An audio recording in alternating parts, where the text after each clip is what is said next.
हैं हम first year biology के चैप्टर नंबर 9 को। तकरीबन यहाँ पर 23 या 22 इम्पोर्टेंट शॉर्ट क्वेश्चंस हैं, जिनमें से जो मोस्ट इम्पोर्टेंट होंगे वो मैं आपको बता दूंगा। अगर तो आप जो है अगर एवरेज स्टूडेंट है तो आपने ये सारे 23 के 23 आपने करने हैं, लेकिन अगर आपसे ये 23 भी नहीं हो रहे, ठीक है, तो वीक स्टूडेंट है तो उनके लिए भी मैं अंदर से जो है रीडिंग कर दूंगा, बता दूंगा कौन कौन से जो है ज़्यादा इम्पोर्टेंट है वो कर लें, ठीक है। चैप्टर नंबर 9 है फर्स्ट ईयर बायोलॉजी का। इससे पहले वाले चैप्टर भी अपलोड हो चुके हैं, ठीक है, वो भी चैनल पर जाकर देख सकते हैं एंड पूरा केस पेपर भी आपको अपलोड करके दे दिया जाएगा, ठीक है। सबसे पहले जो शॉर्ट क्वेश्चन है, what is the phylogenetic system of classification, most important है, ये भी टिक कर लें। Why are bryophytes called amphibians of plants and bryophytes की कैरेक्टरिस्टिक, 4 कैरेक्टरिस्टिक पूछ सकते हैं, ठीक है। तो ब्रायोफाइट्स के रिलेटेड ये क्वेश्चन है, तो ये भी इंपॉर्टेंट है दोनों ही। Differentiate between archegonia and antheridia, बहुत ज़्यादा इंपॉर्टेंट है क्योंकि ये डिफरेंस काफ़ी बार पूछा गया है। इसके बाद है fifth number, what is paraphysis, give it sole. इसके बाद give any 4 land adaptation in bryophyte, ठीक है। तो ये फिर ब्रायोफाइट्स वाला आ गया, तो ब्रायोफाइट्स वाला टॉपिक आपने लाजमी करना है, ये जो है शॉर्ट क्वेश्चन के पॉइंट ऑफ व्यू से बहुत इंपॉर्टेंट है।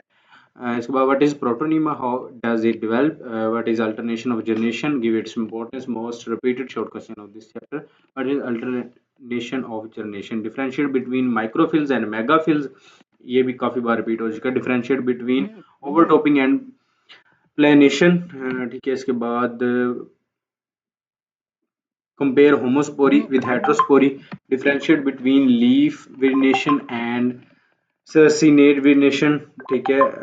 How did overtopping and webbing occur in the evolution of the leaf, why are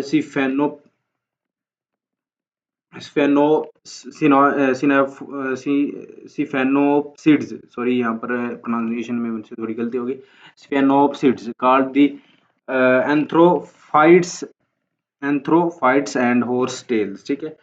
तो इसके बाद what are fronds, in which group they are found, what is prothallus, differentiate between ovule and seed, बहुत ज़्यादा important है, ovule and seed.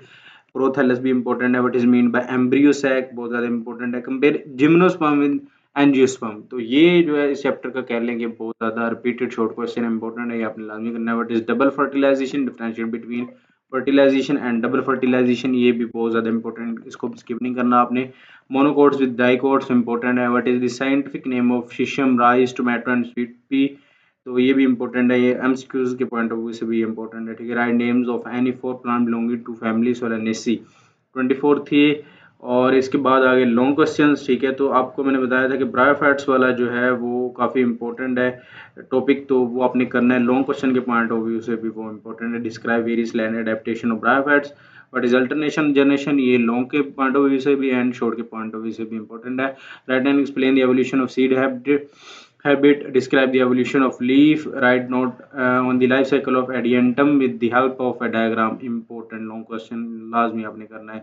Describe the life cycle, ये दोनों जो fifth and six ये तो बहुत ज़्यादा इंपॉर्टेंट है, आपने लाजमी करने हैं। Describe the life cycle of angiosperm, explain the process of double fertilization. चलते हैं अब जी चैप्टर नंबर 10 की तरफ।